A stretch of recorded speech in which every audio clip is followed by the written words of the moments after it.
नमस्कार, मैं वंदना सिंह। गीत माटी मानुष में आप सभी का स्वागत है। आज मैं आपको लेके आई हूँ नैनीताल के नैना देवी मंदिर में। कहते हैं कि राजा दक्ष ने अपने महल में एक यज्ञ का आयोजन किया था, लेकिन माँ सती को वहाँ पर आमंत्रित नहीं किया था। और इसके पीछे एक कारण था, क्योंकि माँ सती ने शिव के साथ अपनी मर्जी से शादी की थी। जब माँ सती को इस बारे में पता चलता है तो वो शिव से आग्रह करती हैं कि मुझे अपने पिता के घर जाना है। शिव उन्हें जाने से मना कर देते हैं, बहुत समझाते हैं, लेकिन माँ सती नहीं मानती हैं। वो चली जाती हैं। वहाँ पर उनके पिता यानी राजा दक्ष उनका बहुत अपमान करते हैं। माँ सती इस बात को सहन नहीं कर सकती है और वो उसी कुंड में अपनी आहुति दे देती हैं। शिव भी उनके पीछे पीछे वहाँ तक जब पहुँच जाते हैं, ये सब देखकर बहुत क्रोधित होते हैं और उन्हें अपने त्रिशूल पर उठा लेते हैं। उनका क्रोध इतना ज़्यादा होता है कि पूरा ब्रह्मांड जलने लगता है। जब देवी देवता ये सब देखते हैं तो वो बहुत चिंतित हो जाते हैं और जाकर भगवान विष्णु से आग्रह करते हैं कि आप बचा लीजिए। भगवान विष्णु अपने सुदर्शन चक्र से उनके अंग काटना शुरू करते हैं और जहाँ जहाँ वो अंग गिरे वो सिद्धपीठ कहलाए।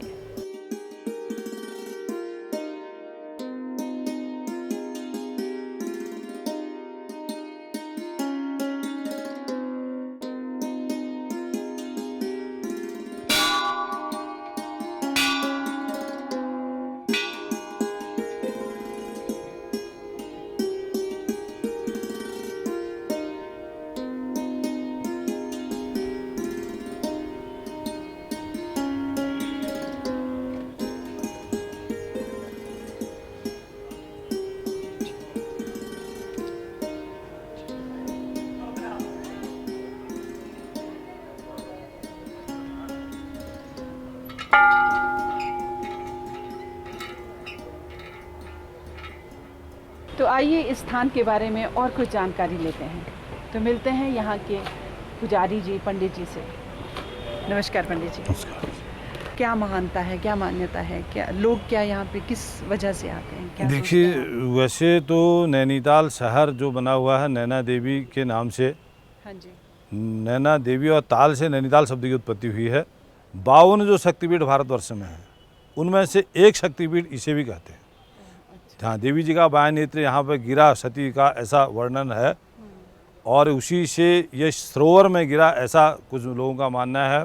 और नैना देवी की जो स्थापना है वो 130 साल से तो यहाँ, उससे पहले मंदिर यहाँ पर था और महेंद्र परमेश्वरी के नाम से भी इसको जाना जाता है। ऐसा भी मैंने किसी उसमें पढ़ा था कि पत्रिका में, उसमें लिखा था कि जिसमें कहते हैं गौतम ऋषि ने इंद्र को श्राप दिया था तो उनने आकर के यहाँ स्तुति की थी भगवती की, पार्वती जी की। तो महेंद्र परमेश्वरी के नाम से भी इसको जाना जाता है। नैना देवी बाद में स्थापना हुई तो उस दिन का नाम नैना देवी रखा गया और इसको त्रिदिखेश्वर भी कहते हैं तालाब को वैसे, क्योंकि यहाँ अगस्त पुलह पुलहत्स्य तीनों ने आकर के तपस्या की, तो माता ने आकर के उनको जल दिया, तो इसीलिए इसको त्रिदिखेश्वर या इसके महत्ता शास्त्रों में और पुराणों में मानसरोवर के जल के बराबरी कही जाती थी। अब तो उतना शुद्धता नहीं है, पहले इससे बहुत सारे लोग, पुराने लोग बताते कि यहाँ किसी प्रकार का शरीर में कोई रोग हो जाए, खुजली फोड़े फुंसी, तो इसमें तालाब के जल से नहा लो तो ठीक हो जाता था, ऐसा लोग कहते हैं। तो इसलिए इसको त्रिदिखेश्वर भी कहा जाता है। नैना देवी मंदिर किनारे होने से इसको नैनीताल भी कह दिया जाता है। बाकी तो आप देख ही रहे हैं कि गुरुद्वारा भी सामने है और कहते हैं मस्जिद हमारे सामने बनी हुई है, सामने गिरजाघर है। मतलब सारे धर्मों का जितने भी यहाँ पे हैं वो सारे संप्रदायों एक साथ रहते हैं और एक ही साथ उनका मंदिर एक कतार में बना हुआ है।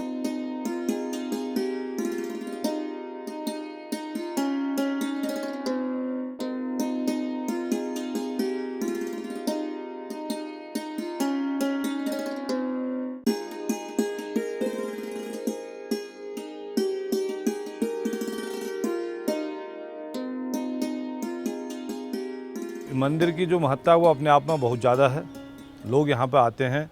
130 साल से यह मंदिर इस स्थान पर जहाँ पर अभी हम खड़े हैं, उससे पहले 18 सितंबर 1881 में एक लैंडस्लाइड यहाँ पर हुआ, भूस्खलन, जिसमें आप फ्लड देख रहे हैं, ये बना हुआ। ये मंदिर रोपवे जहाँ से चलता वहाँ था।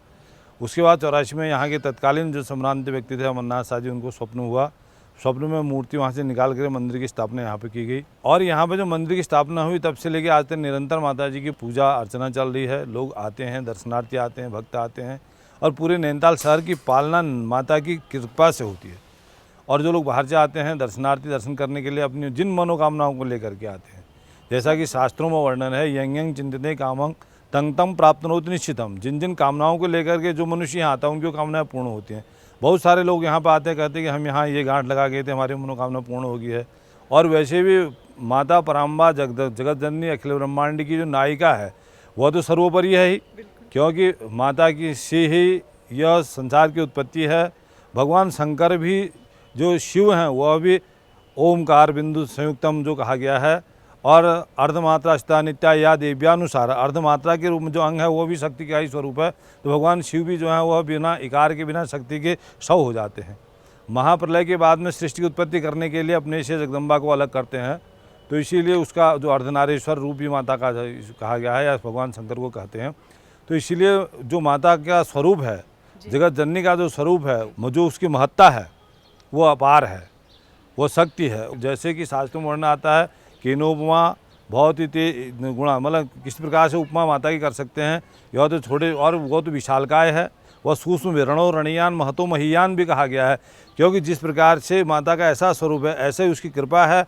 जिस प्रकार से हम देखते हैं कि आँखों के पलकों के आगे लगे हुए बाल सामान्य रूप से नहीं दिखाई देते हैं और सूर्य से कोई नेत्र नहीं मिला सकता है, तो उसी प्रकार से माता का भी स्वरूप है। माता की जो अपार कृपा है वह कहीं पर मनुष्य उसको पकड़ में उसकी नहीं आ सकती है।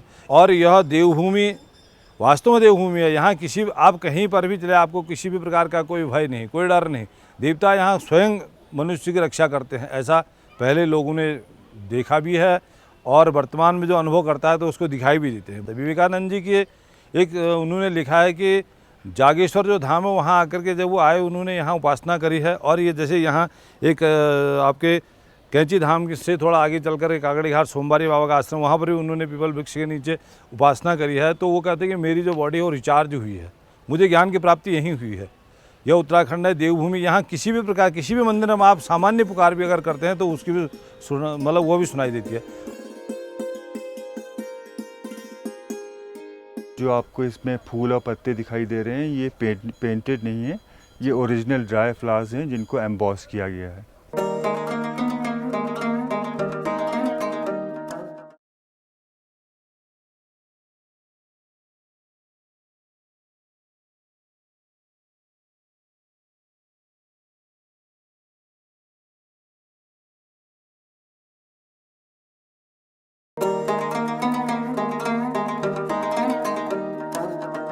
तो कैसा लगा मंदिर में जाके? मुझे तो बहुत मज़ा आया और आई एम श्योर आप सब लोगों को भी बहुत मज़ा आया होगा। तो चलिए अब मैं आपको लेके चलती हूँ नैनीताल के दिल यानी कि माल रोड पर। ये एक छोटा सा बाज़ार है जहाँ पर सब लोग चहलकदमी करते हैं, हर तरह की खरीदो फरोख्त करते हैं। कहा जाता है कि ये बाज़ार अंग्रेज़ों के समय का बना हुआ है। उस समय अंग्रेज़ों के सैनिक और ऑफिसर्स यहाँ पर खरीदो फरोख्त किया करते थे, लेकिन आज ये सभी के लिए खुला है। तो आइए चलते हैं, इस बाज़ार की सैर करते हैं। ये है कैंडल की दुकान, मोमबत्तियाँ, वाह ब्यूटीफुल। और दिस वन, ये देखिए कितनी सुंदर कैंडल, फिश, ब्यूटीफुल। ये देखिए एकदम बोट की शेप में, बहुत सुंदर है। तो चलिए मैं आपको मिलाती हूँ यहाँ के मालिक जिन्होंने इस कैंडल को बनाया है, जिनकी ये शॉप है, आलोक तिवारी जी से। आप कुछ बताएंगे अपने बारे में, अपनी दुकान के बारे में? कब से चला रहे हैं आप? हम लोग की शॉप जो है ये तो बहुत पुरानी शॉप है, ये नैनीताल की फर्स्ट शॉप है। ये करीब 100 साल पुरानी दुकान है। 100 साल पुरानी? जी हाँ, लेकिन इसमें कैंडल का व्यापार पिछले 20 साल से कर रहे हैं हम लोग। अच्छा जी। और कैंडल्स जो हैं वो एक लोकली यहाँ पे बनाई जाती हैं। सब घरों में एक ये रोज़गार का साधन है, तो उससे उनका घर बार भी चलता है, उनकी आय भी होती है। और थोड़ा हैंडीक्राफ्ट का भी रुझान है नैनीताल में। हाँ जी, हाँ सब जी, परिवारों में, तो उस वजह से रोज़ नए नए डिज़ाइन हम लोग निकालते रहते हैं, जिससे जितने पर्यटक नैनीताल में आते हैं वो काफ़ी आकर्षित होते हैं। जैसे कि आप ही को बड़ा पसंद आया सब कुछ। हाँ, बहुत पसंद आया। जितनी भी कैंडल्स हैं सब घरों में बनाई है आपने? बाहर से कोई सामान, कोई कैंडल बाहर से नहीं आई है? मैम इसमें लगभग 90% सामान है हमारे पास, वो सब यहीं का लोकली मेड है। अच्छा। और हमारे पास इत्र होते हैं, रूम फ्रेशनर्स होते हैं, वो भी यहाँ पे नेचुरली एक्सट्रैक्टेड होते हैं पूरे। पूरा का पूरा ऑर्गेनाइजेशन और सामान एक हिसाब से प्रकृति से जुड़ा हुआ है। जो टूरिस्ट यहाँ पे आता है वो तो बहुत उत्साहित होता है ये चीज़ें देख के, जैसे कि आपको बड़ा पसंद है। जी, जी। उसके लिए एक बिल्कुल नया अट्रैक्शन सा होता है, उसने पहले कभी देखा नहीं होता इस टाइप की चीज़। तो वो कभी कभी ढेर सारी कैंडल हमसे ख़रीदता है। मैम हमारे पास अलग अलग टाइप की कैंडल्स हैं यहाँ पे। जैसे कि ये कैंडल्स ये सेंटेड हैं, जब आप इन्हें जलाएंगे तो इसमें से सुगंध निकलेगी। अच्छा जी। और जो आपको इसमें फूल और पत्ते दिखाई दे रहे हैं ये पेंटेड नहीं है, ये ओरिजिनल ड्राई फ्लावर्स हैं जिनको एम्बॉस किया गया है। अच्छा। ये अपने आप में एक कला होती है इनको इस तरीके से प्रेजेंट करना। जैसे ये कैंडल है, इसमें रोज़ की परफ्यूम निकलेगी इससे जलाने पे। बिल्कुल लग रहा है गुलाब हो। जी। और थोड़ी रिलीजियस स्टैचूज़ बनाई गई हैं जिनको जलाया नहीं जाता है। हाँ। क्योंकि धार्मिक मूर्ति को कोई जलाएगा नहीं, बस ये सजावट के लिए हैं। सजावट के लिए। लेकिन बनी हुई ये मोम से ही है। ठीक है।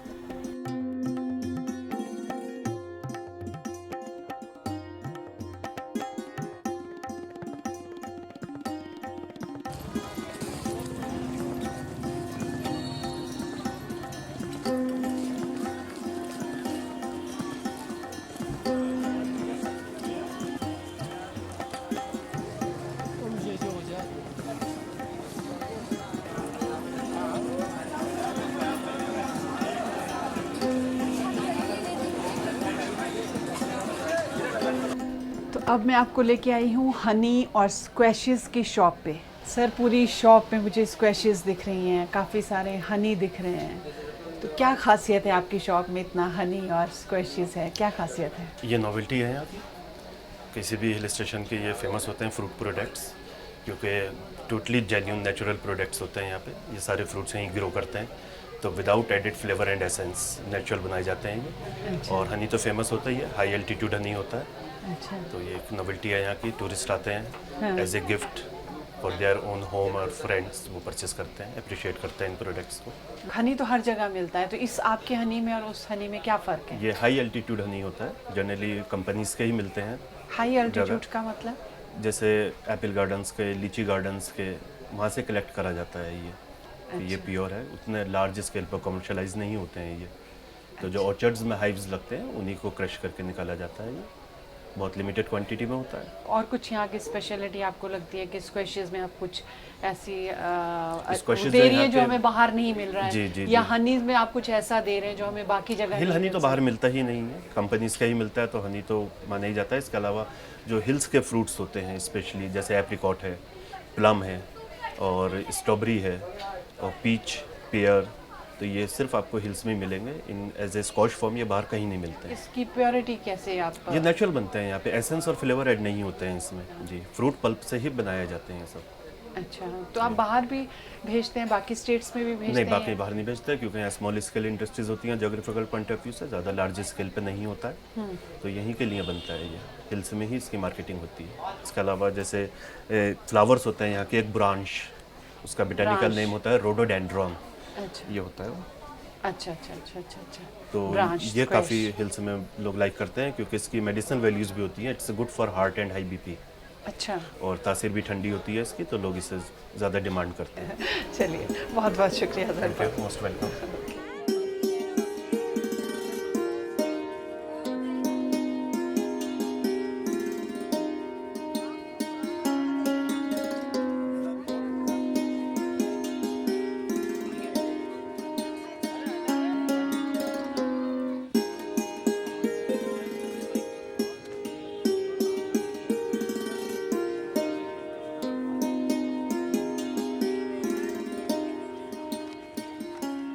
वो आगे बढ़े तो ये बच्चों से ही शुरू करना पड़ेगा, तो इसके देखिए, लिए आपने क्या folk सोचा है? और संस्कृति का सबसे बड़ा कैरियर होता है भाषा।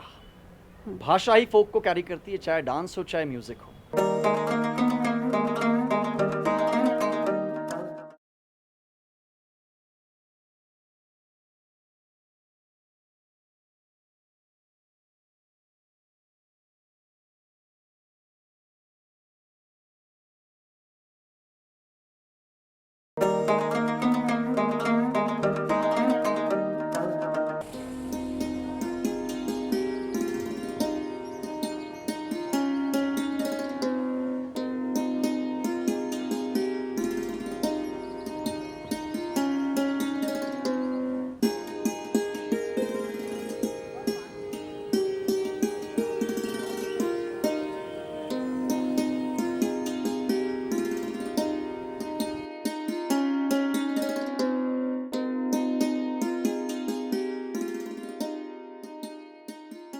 अब मैं आपको मिलाती हूँ district magistrate mister Deepak Rawat ji से।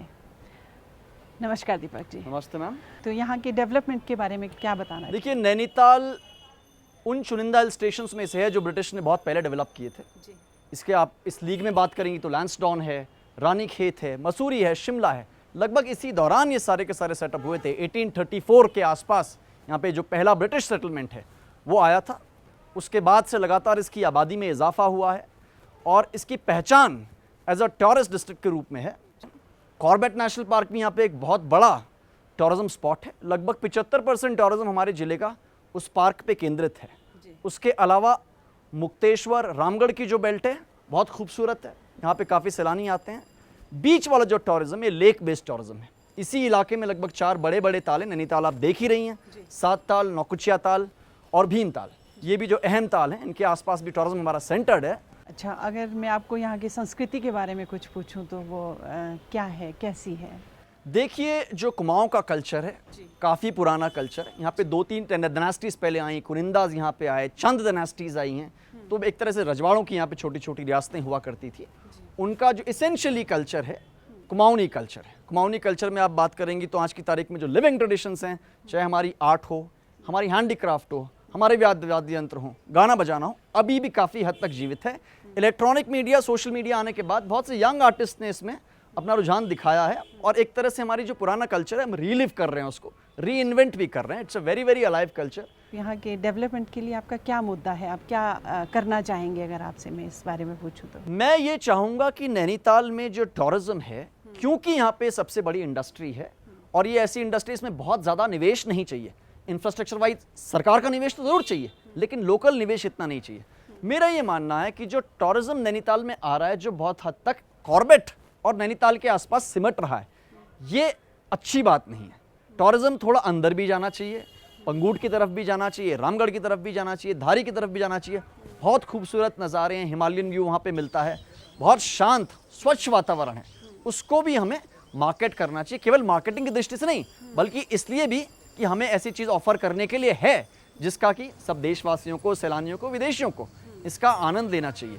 तो मैं चाहूँगा कि छोटे प्रोजेक्ट्स जो होते हैं, हमारी होम स्टेज हैं या फिर हमारे कैंप्स होते हैं, बर्डिंग कैंप्स हो, वाइल्ड लाइफ कैंप्स हो, ये सेटअप हो। इसके लिए गवर्नमेंट एक वीरचंद गढ़वाली स्कीम चला भी रही है, जिसमें कि हम ऐसे छोटे रोजगारों को लोन देते हैं सब्सिडी बेस्ड। उसमें बहुत अच्छे ऐसे एग्जाम्पल्स देखने को मिले हैं, जिसमें कि जो हमारे युवक हैं, जो कि बहुत ज़्यादा पढ़े लिखे भी नहीं, मान लीजिए किसी ने केवल 12वीं पास किया हो, कोई केवल BA हो, उसके बावजूद भी बड़ा अच्छा उद्योग उन्होंने यहाँ पे स्थापित किया। आप अपने कल्चर और फोक को जिंदा रखने के लिए क्या कदम उठा रहे हैं?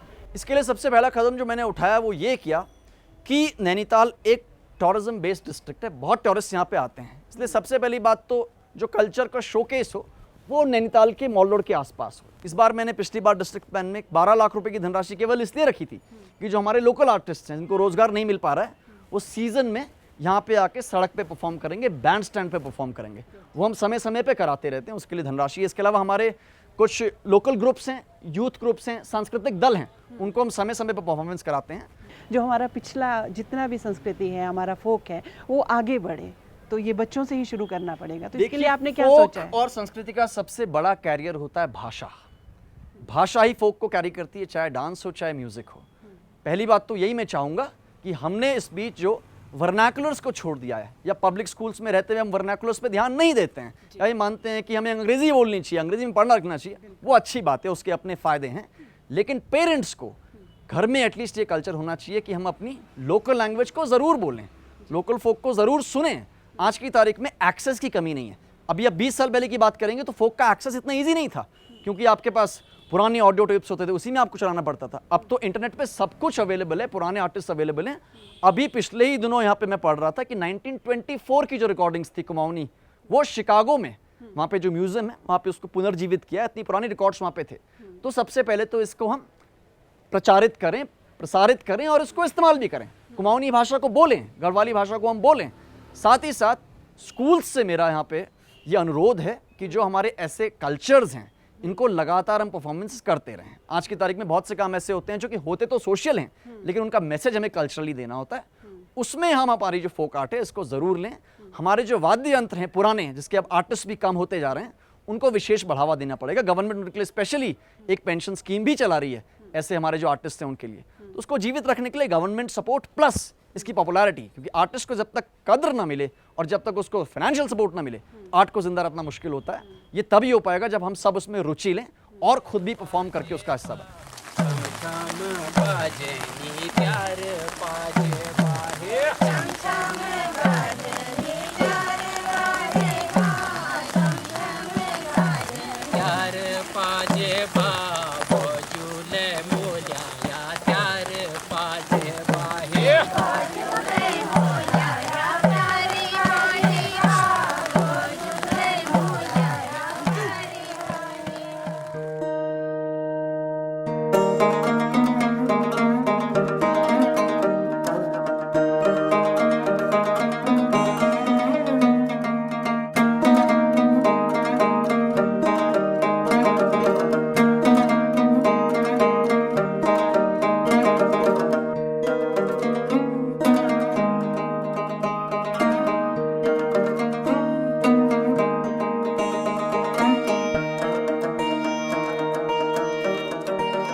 उनको लोग शिकारी के नाम से जानते हैं, उनको प्रकृति के संरक्षक के रूप में जानते हैं, उनको बाघ के संरक्षक के रूप में भी जाना जाता है।